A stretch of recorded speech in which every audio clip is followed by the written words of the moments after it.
Ramón Nogueras es un psicólogo lenguaraz, y siempre me encanta poder decir esta palabra, lenguaraz. De sus charlas y ponencias mana una mala folla íntegra que viene del mismo Puerta Real, y aunque ahora viene de Barcelona por razones de trabajo, no pierde nunca la oportunidad de volver a casa, y hace poco tuvimos la oportunidad de tenerlo en una charla en el Lemon Rock, hablando de parejas. Hoy viene a contarnos por qué creemos en mierdas. Ramón Nogueras.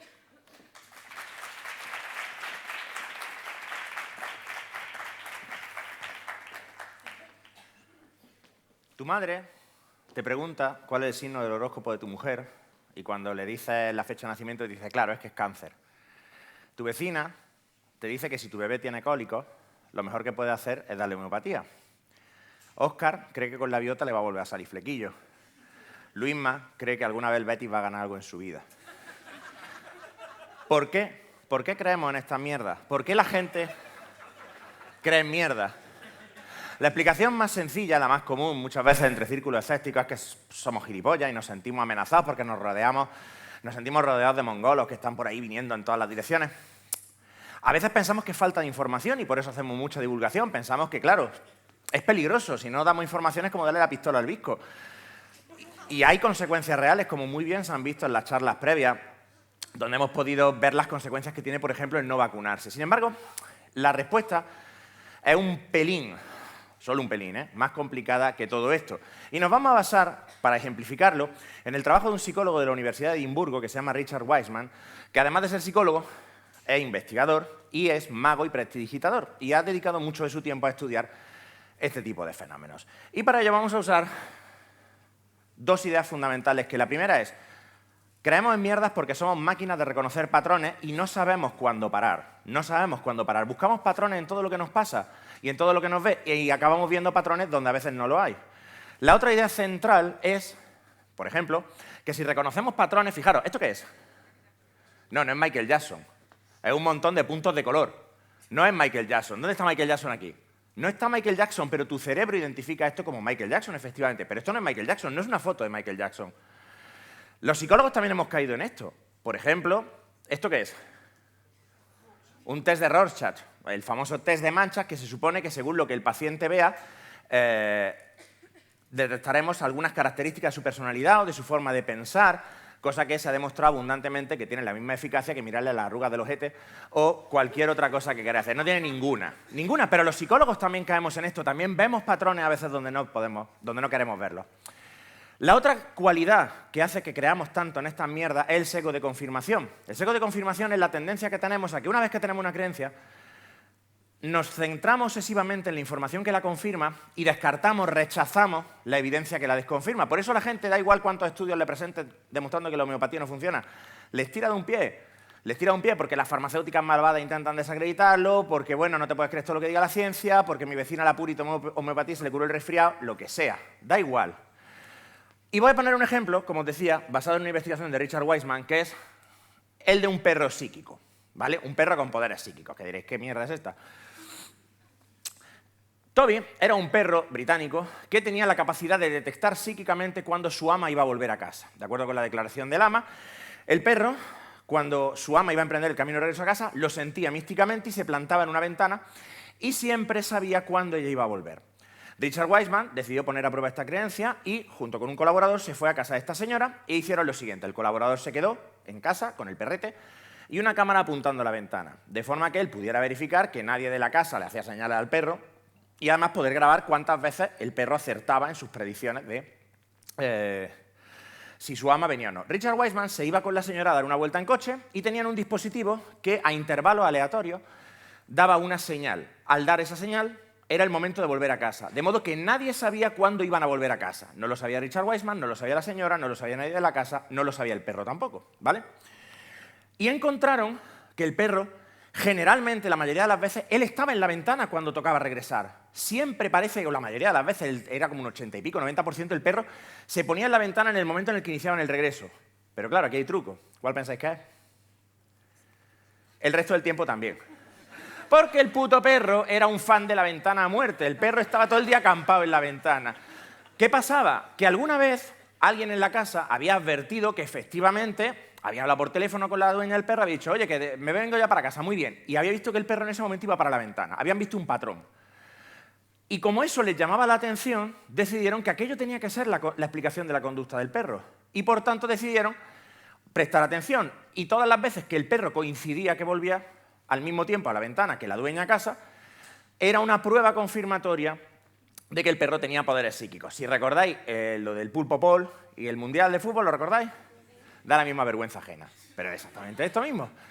Las personas, incluyendo los psicólogos, creemos en muchas cosas porque vemos patrones. Por ejemplo, muchos psicólogos han utilizado durante mucho tiempo test proyectivos de dibujar a la persona porque eso se supone que revela signos de la personalidad, como el test de dibujar a la persona o el test de Rorschach que hemos mencionado antes. La validez predictiva de estos tests es nula. Nula, como las arrugas del ojete, los pozos del café o el vuelo de los pájaros. Pero basta que alguna vez tú saques una conclusión que te parezca acertada para que tú creas que el test funciona, porque alguna vez funcionó. Esto es en lo que se basan los echadores de cartas y las videntes para hacer lo que ellos llaman lectura en frío, aunque esto tenga un nombre más técnico en psicología que veremos a continuación, que es el efecto Forer. Y esto fue profusamente investigado por este señor, que muchos conoceréis, que es James Randi, un mago que ha dedicado su vida a desenmascarar escépticos, que en una ocasión estudió y descubrió que 1 de cada 6 americanos afirmaban que habían ido a un psíquico y que el psíquico había acertado. Fijaros que esto implica que 5 de cada 6 americanos no iban a psíquico o que el psíquico no acertaba, pero a los fans de los psíquicos eso les daba igual. Es para hincharse de llorar. 1 de cada 6 en 350 millones de gente es un montón de gente. Un montón de gente. Claro, ¿por qué funciona esto así? ¿Por qué creemos en esto? ¿Por qué cuando una persona nos lee la palma de la mano o no echa el tarot? Anda que no me he hinchado yo de follar echando el tarot en la facultad. La gente pica con esto. Por el efecto Barnum o lo que se llama sesgo egocéntrico, que es que cuando se hace una lista de características, debido precisamente a nuestra capacidad de ver patrones, a nuestro sesgo de confirmación, nos quedamos con aquellas características que creemos que nos representan e ignoramos las que no nos representan. Este efecto también se llama efecto Forer por el investigador Richard Forer, que lo puso a prueba dándole a sus estudiantes una falsa prueba de personalidad. Les hizo a todos pasar un test de personalidad, pero independientemente de lo que hubieran contestado, les dio a todos la misma lectura, el mismo resultado, que era un texto que se leía básicamente como: eres una persona decidida, pero a veces te gusta ser prudente y tomarte las cosas con calma. Te gusta estar con la gente, aunque a veces necesitas tiempo para ti solo. Eres muy amigo de tus amigos, pero a veces te cuesta confiar en las personas. ¿Os dais cuenta de qué característica tiene esto? Que es una cosa y es la contraria. ¿Y qué es lo que hacían todos los estudiantes? Pues 4 de cada 5 estudiantes decían: esto es una descripción acertadísima, me ha calado entero, este test de personalidad es la hostia bendita. ¿Por qué? Porque se fijaban en la parte del patrón que les interesaba e ignoraban las contradicciones. Así es como los horóscopos aciertan, así es como los videntes aciertan, así es como nosotros nos engañamos a nosotros mismos, así es como creemos en mierda. Una persona tiene un resfriado, se toma la homeopatía y al cabo de 5 o 6 días el resfriado se le pasa. Conclusión: la homeopatía cura el resfriado. Se olvida de todas las veces que no ha tomado homeopatía y el resfriado le ha durado 5 o 6 días. Pero claro, no somos máquinas de racionalidad perfecta. Nuestra capacidad de buscar patrones es un factor importantísimo en nuestra supervivencia. Pero claro, el cerebro no sabe dónde parar. ¿Cuántos de vosotros habéis visto formas en las nubes? Todos prácticamente alguna vez, ¿no? En el baño de mis padres, que tiene la pared de mármol, veteado, durante muchos años yo cada vez que me sentaba a meditar, delante las vetas formaban la cara de un señor del siglo de oro con una perilla así a los Cervantes, los bigotes erizados, que me miraba con desaprobación. ¿Vosotros pensáis que había realmente un señor del siglo de oro mirándome mientras yo cagaba? No, evidentemente no. Pero mi cerebro, intentando dar sentido a lo que estaba viendo, un estímulo ambiguo, mi cerebro decía: pues toda una cara, y se fumaba un puro, ¿de acuerdo? Mi cerebro quiere decir mi organismo, no es solo el cerebro. Nosotros vemos patrones en todas partes. Estos son letras, claramente. Pero si yo cambio el contexto, de repente, ¿qué son? Claro, ¿esto qué es? ¿Es una B o es un 13? ¿Qué es?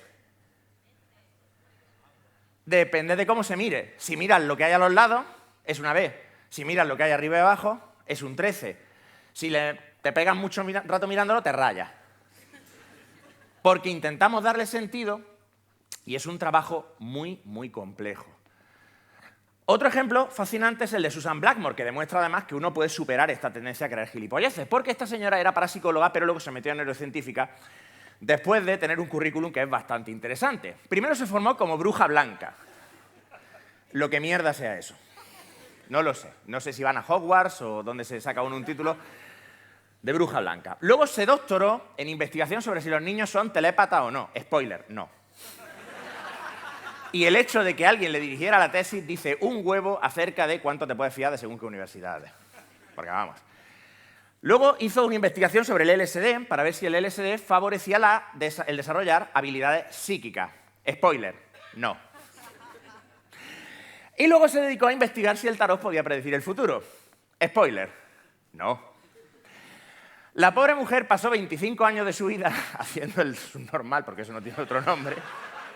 Y entonces un día, supongo que harta de darse hostias, que es un proceso que vamos a explicar a continuación, porque veo que voy sobrado de tiempo y me puedo sacar la chorra, a base de desconfirmaciones vio la luz y decidió probar otra cosa, que fue investigar los viajes astrales. Porque total, una cosa que tenéis que entender es que cuando la gente cree en mierda, la gente es politoxicómana de las gilipolleces. O sea, si tú crees una gilipollez, te las crees todas. O sea, tú nunca te vas a encontrar con alguien que diga la homeopatía cura, pero el tarot es una chorrada. No. Porque esto es muy mal comparado como un esfínter. Una vez que dilata, ya entra todo. Si ya te dilata el esfínter... Si ya te dilata el esfínter para creer que eres la reencarnación de un faraón, ya te entra lo que sea. Un vagón de ave, un racimo de plátano, lo que sea. Pero Susan Blackmore decidió estudiar los viajes astrales, esto sí, desde una perspectiva más seria. Y Susan Blackmore concluyó que los viajes astrales se podían dar en situaciones en las que había una ambigüedad de estímulos perceptivos y el contexto era confuso para el sujeto. Y entonces, claro, cabe preguntarse, ¿esto se puede poner a prueba? Y aquí vamos a saludar a uno de los grandes héroes de la neuropsicología, que es el señor Ramachandran, ¿vale? Que es uno de los neurocientíficos más relevantes que yo he conocido nunca y que decidió probar con un experimento muy sencillo y muy elegante si esto se podía hacer. Esto es para flipar fuerte, ¿eh? Esto es para flipar muy fuerte. El montaje experimental va como sigue. Aquí tenemos un sujeto, este es su brazo y esto es un brazo de madera, ¿vale? Razonablemente realista. Si os fijáis, al sujeto se le cubre con una toalla de forma que el sujeto no vea dónde el brazo de madera se une al brazo propio, ¿ok? Y si os fijáis, veréis que aquí hay una pantalla de cartón. Muy bien. Lo que hacemos es que esta pantalla de cartón la situamos aquí en medio, de forma que el sujeto deja de ver su propio brazo y solo ve el brazo de madera. ¿Hasta aquí me seguís? Muy bien. Entonces cogemos dos pinceles y simultáneamente empezamos a acariciar tanto el brazo de carne como el brazo de madera. ¿Y qué pensáis que pasa? En el momento en el que pasa un minuto y medio, el sujeto empieza a describir que pierde sensibilidad en el brazo de carne y empieza a recibir sensaciones del brazo de madera, cosa que es imposible. Pero claro, daros cuenta de que somos organismos eminentemente visuales. Cuando recibimos informaciones que son contradictorias, tendemos a prestar más peso a la información visual. El sujeto recibe una estimulación táctil, no ve de dónde viene, pero ve un brazo que está recibiendo una estimulación. El sujeto sabe racionalmente que el brazo es de madera, el sujeto sabe que no es suyo, y aún así todo, el sujeto te dice, tío, que estoy notando cosquilla en el brazo de madera. Esto lo podéis hacer en vuestra casa y de verdad que es un pasote. Esto es un pasote. Por tanto, sí, podemos tener experiencias extracorpóreas, podemos viajar fuera de nuestros cuerpos, estamos alucinando pepinillos, pero podemos hacerlo. Y de nuevo, esta maravillosa máquina de detectar patrones que tenemos dentro de la cabeza no sabe bien a veces qué es real y qué no. Somos máquinas de encajar piezas de un puzzle, pero no siempre lo hacemos bien. Por eso la gente cree en cosas que no debería creer, porque además tendemos a aferrarnos a esas explicaciones, pero hay más ejemplos. Por ejemplo, le damos una importancia desproporcionada a lo que vemos. Pero este señor, que es el señor con la cara más victoriana que he visto en mi vida, el profesor Franz von Liszt, demostró que los testigos oculares, no valen para nada. Hizo un experimento muy sencillo en el que, durante una clase, dos compinches suyos se hacían pasar por estudiantes y fingían que se peleaban. En un momento dado llegaban a las manos, uno de ellos insultando al profesor, otro defendiendo al profesor, y en lo más álgido de la pelea, uno de ellos saca una pistola y le pega un tiro al otro. De mentira. Todo se para, los dos compinches se levantan, salen y se cierran las puertas. Y entonces el profesor von Liszt le dice a la gente, describidme a las personas que han protagonizado este suceso. Nadie fue capaz de describir a las dos personas implicadas. ¿Por qué? Porque en ciertos momentos se produce un fenómeno que se llama ceguera atencional. Nos fijamos mucho en un estímulo. ¿Cuál creéis que era? la pistola. Sale la pistola, todo el mundo mira la pistola y nadie se fijó en quién disparaba la pistola y nadie se fijó en quién recibía el tiro. Es más, mirad este pasote de experimento. Esta mujer es el sujeto experimental, es la sujeto involuntaria. Este hombre pretende pedirle indicaciones para llegar a algún sitio. ¿Dónde está Puerta Real? Pues por ahí. Mientras la mujer está explicándole esto, estos dos colegas pasan por entre los dos con esta plancha de madera que interrumpe la línea de visión de la mujer hacia el tío que le está preguntando indicaciones. Y mientras están pasando, este y este se intercambian. El 75% de las veces, el sujeto experimental no se da cuenta de que está hablando con otra persona. Esto se ha replicado, por ejemplo, en bares. Tú vas a pedirle una copa al camarero, se la estás pidiendo, alguien te interrumpe, te das la vuelta, el camarero se mete debajo de la barra, sale otro camarero, te das la vuelta y sigues pidiéndole la cerveza y no te das cuenta de que estás hablando con otra persona.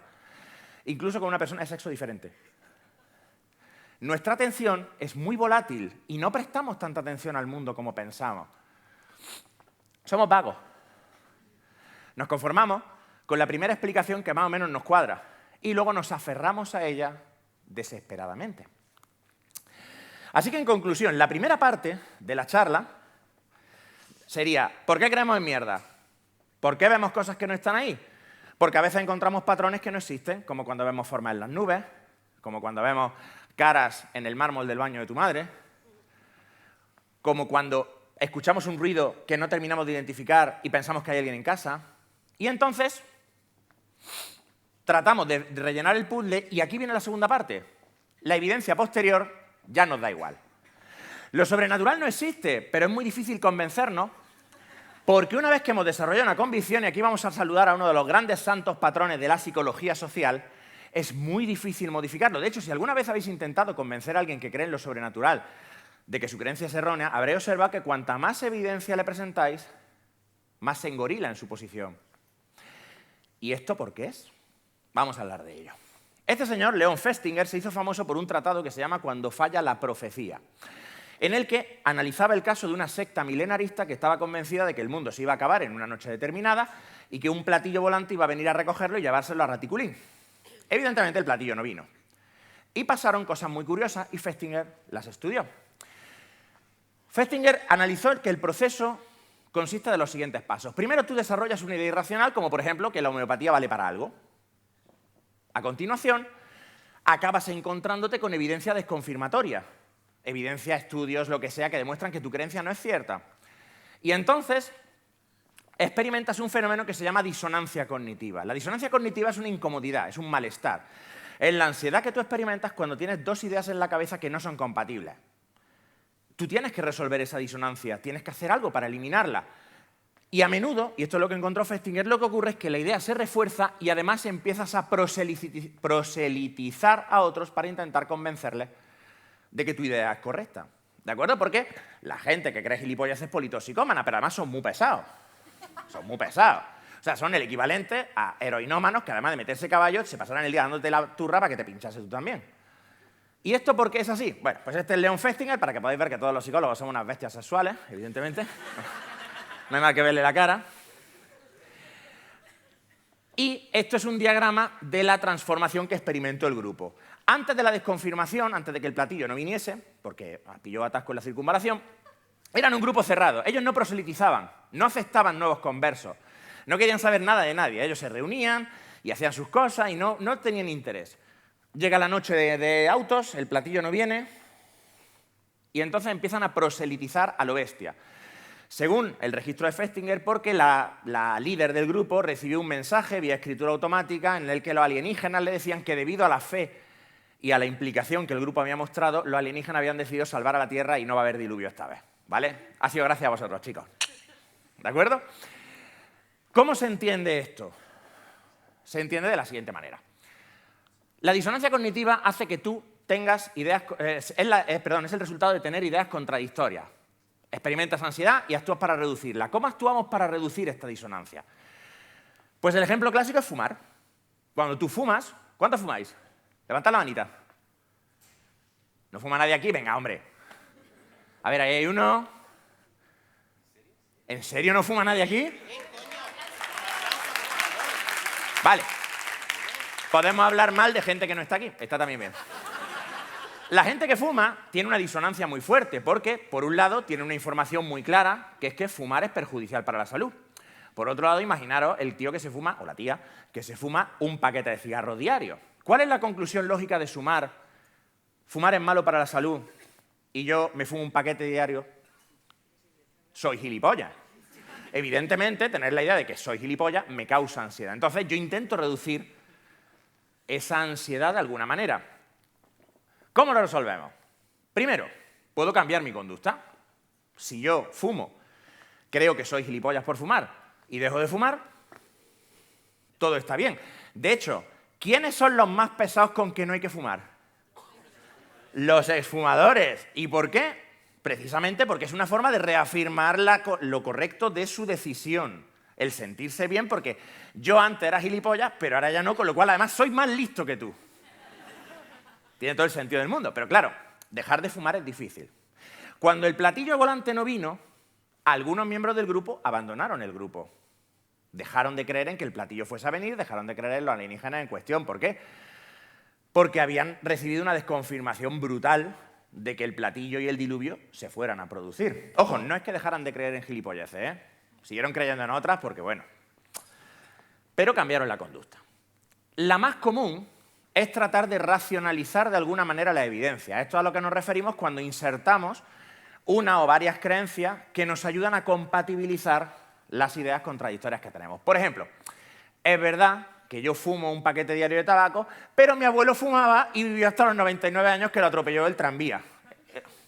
Así que bueno, otro ejemplo de racionalización es, bueno, de algo hay que morirse, yo solo me fumo 2 cigarros al día, tampoco es tan malo, es que si no fumo no puedo ir al baño. Todas estas son verídicas, a mí me las han dicho. Introducimos una idea que nos permite acompasar, equilibrar las dos ideas que nos provocan tensión. Esta es la razón también por la que, por ejemplo, gente como Rodrigo Rato dice, yo no soy un corrupto. Dice, ¿tú cómo que no, hijo de puta? No, no, no, no, no. Y te lo dicen porque si no hubiera sido yo habría sido otro, porque yo solo hacía lo que hacía el resto. Los guardias de los campos de concentración nazis, los que perpetraron todas estas atrocidades, no lo hacían porque eran todos psicópatas, enfermos mentales con un trastorno de la personalidad ni nada de eso.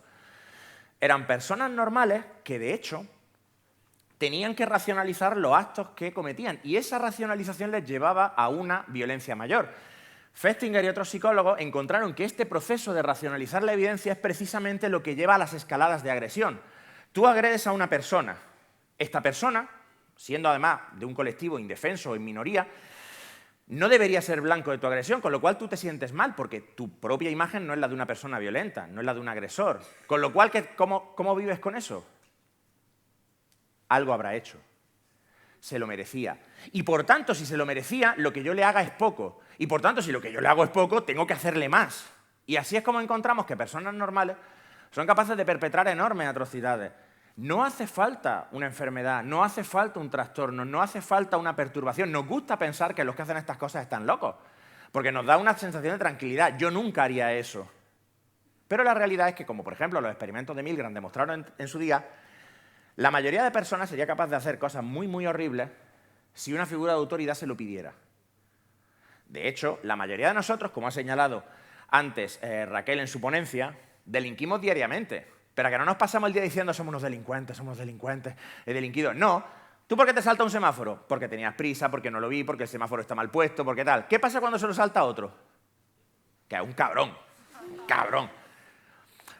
No siempre podemos racionalizar la evidencia, no siempre podemos encontrar una idea que acomode ambas percepciones. ¿Qué hacemos entonces? La rechazamos. Las farmacéuticas son malvadas y quieres que estemos enfermos. No es que la homeopatía no funcione, es que las farmacéuticas se forran haciendo que estemos malos. No es que el horóscopo no funcione, es que los científicos tratan de enterrar la verdadera sabiduría de los ancestros, tal y como fue transmitida desde la Atlántida por vía de los faraones, porque mira qué bien hechas están las pirámides. Nadie podría haber construido una pirámide con esa precisión matemática hasta que llega un payo que se aburre en su pueblo de perdido Norteamérica y te hace una pirámide perfecta, él en su casa, por hobby, y entonces dices, ¿esto qué? ¿Sabéis que hay un pavo que en Inglaterra ha construido un círculo de piedras como Stonehenge él solo, sin necesidad de conocimiento de los antiguos, ni mitos ancestrales, ni nada? Y hay un pavo en Cataluña que está haciendo una catedral, él solo.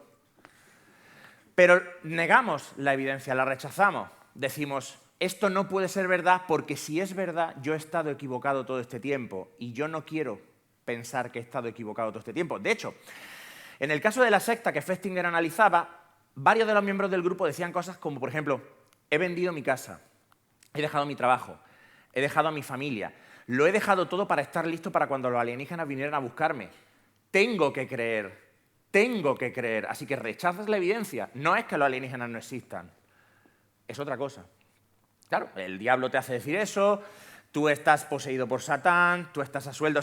A los psicólogos, por ejemplo, no lo dicen mucho, y a los profesionales de la salud. Tú es que estás a sueldo de las farmacéuticas. El demonio. Y además, una salida de esto es crear conversos, crear muchos conversos. ¿Por qué?